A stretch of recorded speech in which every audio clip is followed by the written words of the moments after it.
Now question number 5 of exercise number 1.2. Question is like this. Check whether 6 raised to n can end with the digit 0 for any natural number n. If a number, we need to check whether 6 raised to n, this is a number given. If 6 raised to n end with the digit 0 for any natural number n. 6 raised to n, if any number, that means 6 raised to 1, 6 raised to 2, 6 raised to 3, like that, any time, if that answer of that end with the digit 0, that you want to find out. If a number end with the digit 0 means, it should have, or it is divisible by, it should be divisible by 5. So if 6 raised to n want to end with the digit 0 means, this 6 raised to n also should be divisible by 5, or that prime factorization of this 6 raised to n should contain 5. Let us look here. 6 raised to n equal to 2 into 3 raised to n. That is 2 raised to n into 3 raised to n. This is the prime factorization of 6 raised to n. In that prime factorization, 2 primes only, that 2 and 3. The only primes in this prime factorization is 2 and 3. There is no 5. That means we can tell that because of that fundamental theorem of arithmetic, you can tell that this 6 raised to n cannot be able to end with the digit 0 for any natural number n. So the explanation you have to write in this way, that is, if a number 6 raised to n were to end with the digit 0, then it would be divisible by 5. That means the prime factorization of 6 raised to n contain 5. Here 6 raised to n we explained here now, that is 2 raised to n into 3 raised to n. So only primes here 2 and 3. So the uniqueness of the fundamental theorem of arithmetic guarantees that there are no other primes in the prime factorization of 6 raised to n.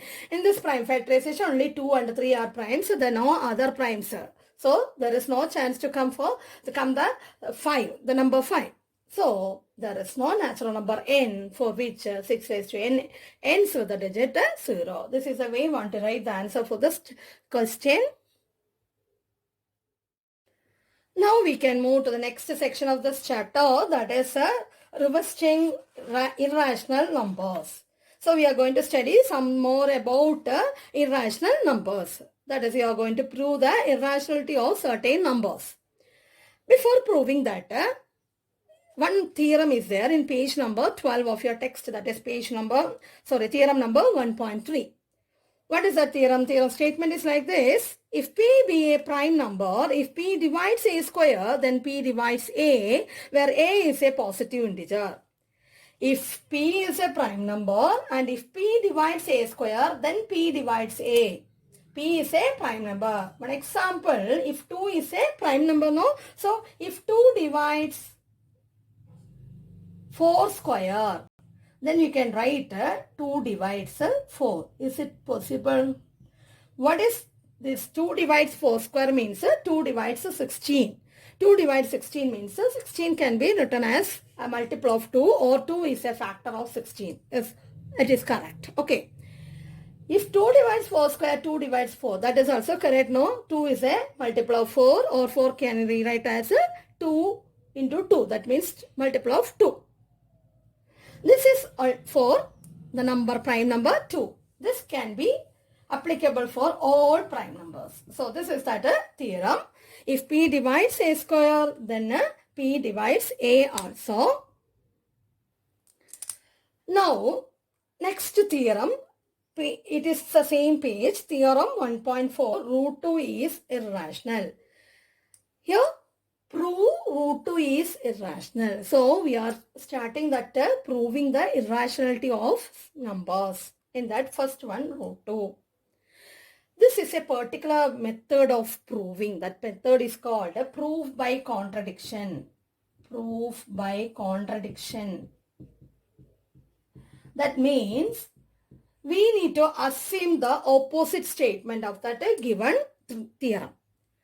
Assume the opposite of this means root 2 is irrational one to prove. So, we are going to assume that, or let us assume to the contrary that, let us assume we are going to assume to the contrary, opposite, okay, to the contrary, that opposite of the statement means root 2 is rational.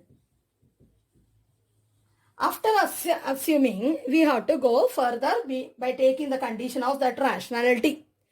When you are moving further arguments or steps, somewhere you reach, you are going to get a contradiction to the true fact, any fact.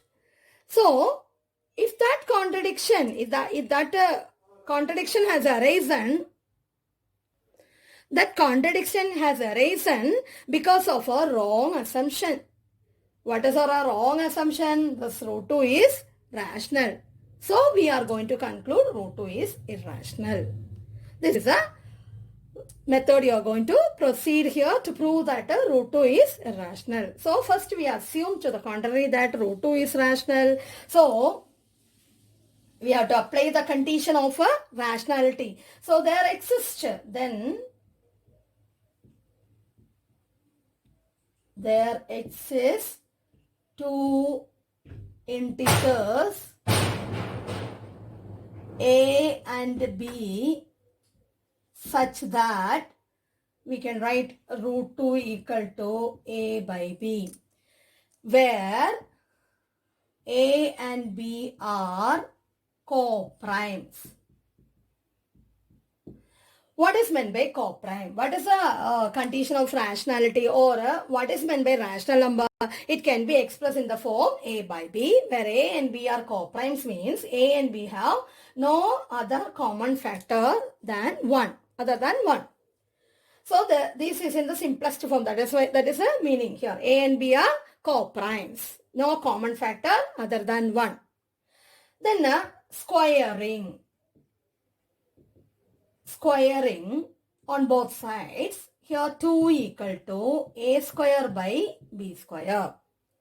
Then cross multiplying 2b square equal to a square. If 2b square equal to a square, we can tell 2 divides a square. If 2 divides a square,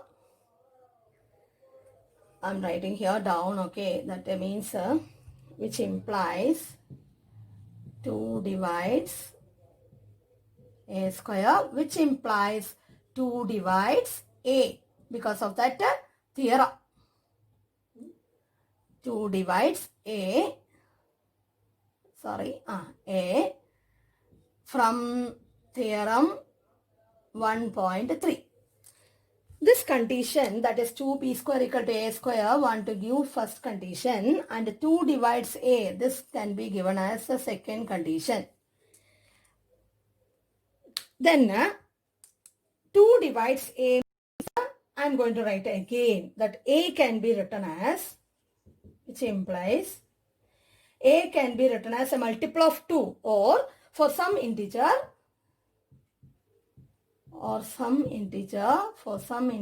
c. Again squaring a square equal to 4c square, 2c whole square, that is 4c square. Then here one a square is there. I am substituting here, which implies a square equal to 2b square. So 2b square equal to 4c square from 1. Then 2b square equal to 4c square, cancelling b square equal to 2c square. B square equal to 2c square means what we can tell, which implies 2 divides b square. So again what we can tell, which implies 2 divides b. That is condition number 3. Look the condition number 2 and 3. Condition number 2, 2 divides a, and condition number 3, 2 divides b. That means a and b has both from 1 and 2, from 1, 2 and 3, what we can write from 2 and 3, 2 divides both A and B. 2 divides both A and B. That means, that is, A and B have, that means A and B have at least 2 as a common factor.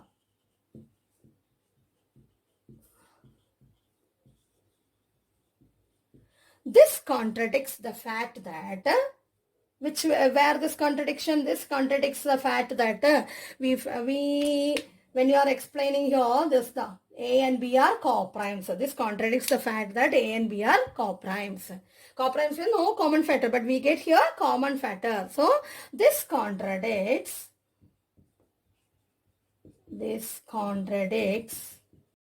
the fact that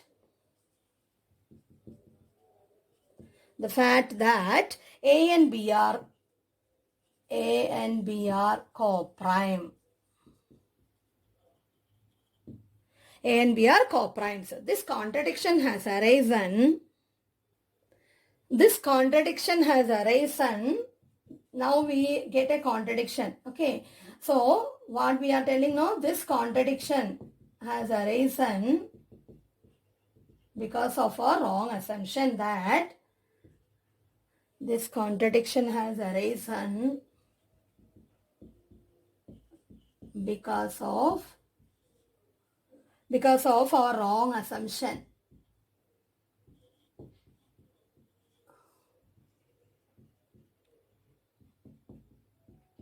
Wrong assumption that, what is our wrong assumption? Root 2 is rational. So what we are concluding now? So we can conclude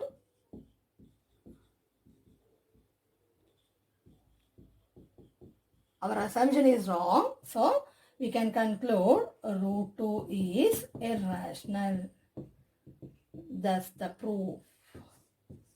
This is a way we want to prove the irrationality of irrational numbers. The same thing you want to do for root 3, root 5. Okay. So an example question is that the next example 9, that is prove root 3 is irrational. That also you have to do the same procedure. Instead of root 2, there you have to write root 3. Then squaring, continuing like the same procedure. We'll get at last the multiple of 2 there. Here root 3 means it is multiple of 3. Same thing you have to apply for root 5 also. That is a question in exercise number 1.3. There also the first question is prove that root 5 is irrational. The same procedure. Everything what you have done here, the same thing you have to continue for these two questions. Instead of root 2, then root 3, then root 5. So the first it is a multiple of 2. Root 3 means it is a multiple of 3, then it is a multiple of 5.